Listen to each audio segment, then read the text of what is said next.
Սիրելի մեզ հետևող հայրենակիցներ, հարգելի գործընկերներ, ես ներողություն եմ ուզում խնդրել ուժեղ Հայաստանի ներկայացուցիչներին, որովհետև ի սկզբանե ուզում էի խոսեի թեկնածուին, արժանինքներին եւ գործառույթին,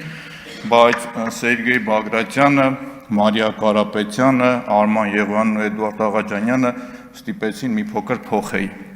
Նաև շատ կառուցողական ելույթ ունեի տիկին Նազելի Բաղդասարյանի հետ, որը հույսով եմ դեռ առիթ կունենամ խոսելու դրա մասին։ Տիկին Մարիա Կարապետյան, հիմա ասեմ ինչա կոռուպցիան, ուղիղ առարկայական, ոնց է արտահայտվում այդ պոզով պոչով կենթանին, որը մտել է ՔՊ-ի շարքերը նեպոտիզմի շրջանակում ու դուրս չի գալիս։ Օրինակը շատ առարկայական բերեմ ձեզ։ Երևան քաղաքը հայտարարում է մրցույթ ժոնգթոնգ ավտոբուսներ ձեռք բերելու համար։ Ասում է, ուզում ենք գնենք, մասնակցում է մի ընկերություն, խոսամ ոնց է մասնակցում առանձին, գալիս են ավտոբուսները։ Ու ինչ է պարզվում, որ այս 150 ավտոբուսների 2 նստարանը պակաս է։ Չկա։ Ու գուշակեք ինչ է լինում, փոխանակ, ասեն ախպեր ջան, լավ որ 2 նստարանն է, ուրեմն մի քիչ պակաս պետք է լիներ այդ փողը։ Կամ արի ստեղ հələ դու ով ես որ մեր հարկատուների փողը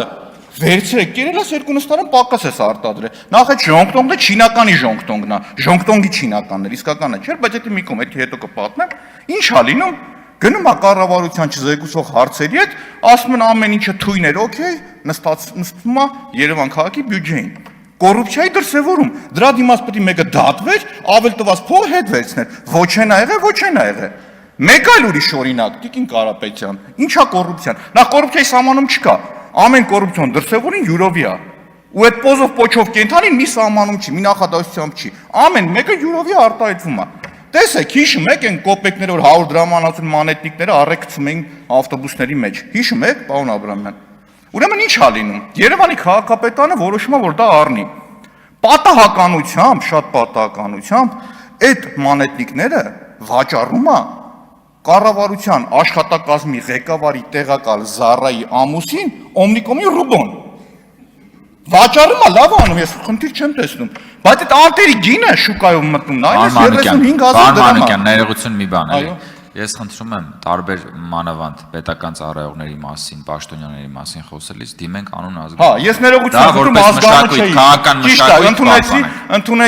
ընդունեցի դիտողությունը, բայց ազգանունը չեմ հիշում, ներողություն եմ խնդրում։ Ինչն է հետաքրքիր, որ այդ մանեթնիկների գինը մի 40,000 դրամ էր։ Իսկ գիտեք քանիս էին առել քաղաքապետարանը 140,000 դրամի չափ, 130 քանիս։ Հելել եմ, գոռում եմ, ասում եմ դատախազություն, այ ախպեր, արի մա տեսնենք ինչ է կատարվում ստեղ։ Ոչինչ ստախոսության համար պատասխանատվության ենթարկեցին, որտեվ առարկայական կտանեի դատախազության աշկը կմցնեի, կասեի նայտե սրա գինն էսքան է։ Ոչ էլ այդ մարդկանց վրա գործ հարուցեցին, բայց այդ ջանդամարը առել էին թանկ։ 2 ամիս հետո այդ մանեթիկները տարան թափեցին, ասին մեզ էլ պետք չի նոր համակարգ ենք ներդնում։ Բա որ գիտեք, որ 2 ամիս հետո միասնական տոմսային համակարգներ եք դնելու 700 ավտոբուս կա, չգիտեմ քանիսի համար են առել։ Այդքան փող ավել, խի տվեցիք։ Լավ ընդունենք 500 ավտոբուսի համար էին առել, 50 միլիոն դրամը կոպիտ կարտայտեմ, կասեք ոչ բարեկիրթ եք դուք։ Շարունակեմ այլ օրինակ բերեմ կոռուպցիայի։ Ուրեմն տեսեք, այգիները, որոնք որ կառուցել են Երևան քաղաքում, 40-ամյակի հաղթանակի այգին նվիրված Մալաթիայում, խնդրում եմ, աղաչում եմ, մի հատ գնացեք նայեք այդ այգու վիճակը, ողբերգական ուղղակի, սենց մատով կպտում էր, սենց թափվում էր, սարքել են խայտառակ վատ, այդ ընկերությանը հերիք չի պիտի գցեին սև ցուցակ, ոչնչացնի որ չմասնակցեր, հաջորդիվ տալիս են 2 հատ ուրիշ այգի սարքելու։ Երբ որ խոսում եմ, ասում եմ, ոնց է լինում, ինձ ասում են չես վախենում, ասում եմ ինչից,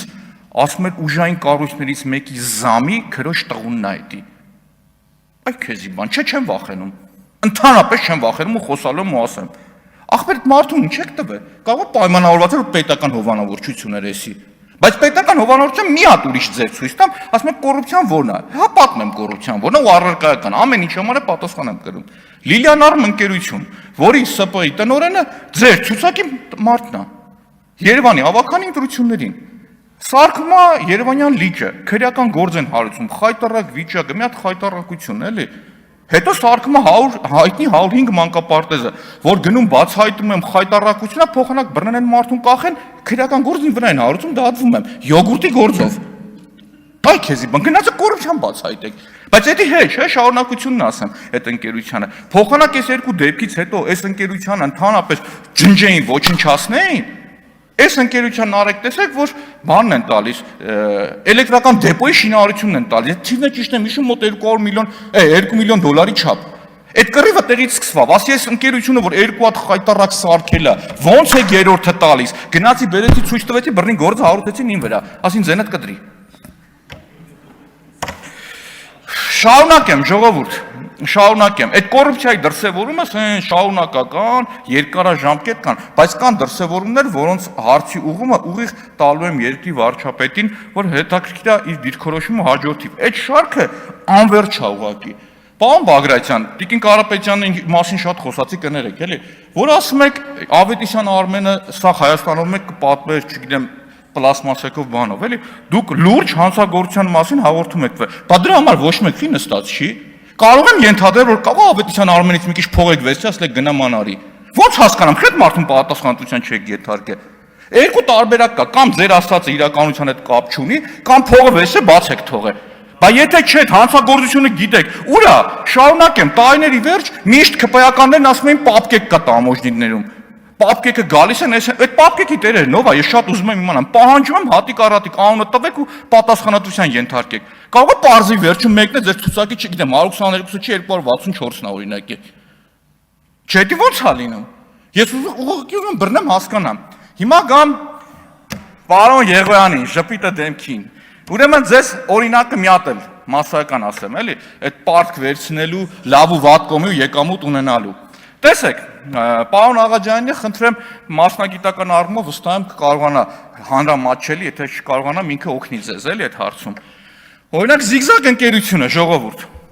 Մենք բոլորս գիտենք, որ էլեկտրոտեխնիկա բերողները, որ բերում վաճառում են, այս ռուս-ուկրաինական պատերազմի արդյունքում շատ փող են աշխատել։ Բնական է, այդ եկամուտները իրենց կամքից անկախ է եկել։ Գալիս է Հայաստանից գնում է դուրս։ Զիգզագ ընկերությունը բացել է Միլե ընկերության պաշտոնական ներկայացություն, շատ թանկ էլեկտրոտեխնիկա է։ Ու ակնհայտ է, որ այդ տեխնիկան մենակ հայերը չեն առնում, դուրս են գնում։ Շատ ճիշտ են արել, օբյեկտիվ շատ ճիշտ են արել այս մարդիկ։ Բայց եթե այս մարդիկ նույն տրամաբանությամբ գնան մի հատ Bank Olufsen-ի կամ մի հատ ուրիշ ավելի թանկ ընկերության խանութ առնեն, վարկ վերցնեն, այդ խանութը սկսեն բերել լցնել, պատերազմը պրծնի ինչ կլնեն, կսննկանան, որովհետև այդ վարկը չեն կարողանա տալ։ Այսինքն մարդ, երբ որ եկամուտը պատահական գալիս ընկնում է իր վրա, պատահական գալիս ընկնում է վրա, դու պետք է կարողանաս դա ճիշտ կառավարել։ Եթե դու մնում ես այդ եկամուտի տակ ու չես գիտակցում, որ պետք չի պարտք վերցնել կամ պարտքը վերցնելուց արդյունավետ պետք է կառավարես, դու խնդիր ունես։ Օրինակը շատ պարզ եմ ասում, մի ուրիշ օրինակ բերեմ պրոյեկտեմ պետական ապարատի վրա։ Երբ որ դու պարտք ես վերցնում ջրամբար կառուցել, օրինակ Կապսի ջրամբարը 130 միլիոն, թիվը կարող սխալ չեմ, դոլար պլանավորում ես, ներգրավում ես Եվրասիական բանկից փողեր,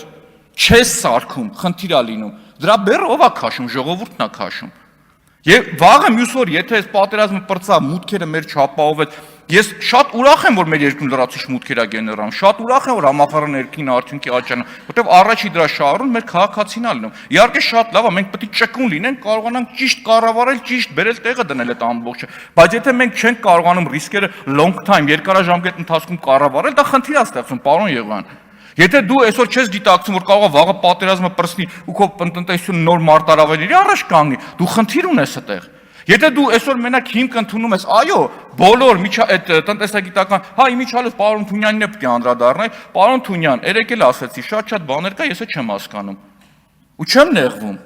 Օրինակ հարցեր եք տալիս, ես է չի հասկանում։ Ինձ որ այդ հարցը տակ, ասել չեմ հասկանում, չեմ պատասխանում։ Նույն տնտեսագիտությունը, եթե կենտրոնական բանկի նախագահն գաստ է, շատ հարցերի մեջ չեմ մտնի, որտեղ իմ տիրույթը չի դա, ու դա ամոթ չի, եթե դրանից չեմ խուսափել ես։ Ու էդիկ ասում եմ, այդ ինչ տպավորություններ ինչ էր խոսում, չհասկացա։ Բայց հետ գամ բանին, ինչին էի, միտքս թռա Թունյանի անունը տեսա։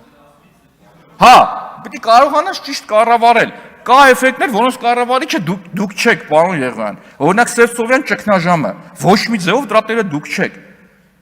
Պարսկաստանի ու Ամերիկայի հարաբերությունների սրվերն ու լոգիստիկ խնդիրներն ու մյուս դրա կառավարիչը դուք չեք, բայց դրա պատուղներ քաղողը դուք եք։ Ու վերջում տեխնացուն, որ ասում էր ձգում եք ժամկետը, խնդիր եք ստեղծում, ժողովուրդ միշտ հիշեք, քամի ցանես, փոթորիկ հետ կհավաքես։ Որոշեցիք sense բան անել ուժեղ Հայաստանի հետ կապված, հետ հավաքեք պտուղներ։ Հաջորդիվ շատ ելույթ ունեմ, կներեք, այս անգամ ներող եղեք ինձ, էլի ես չկարողացա տեխնացուին մասին խոսել։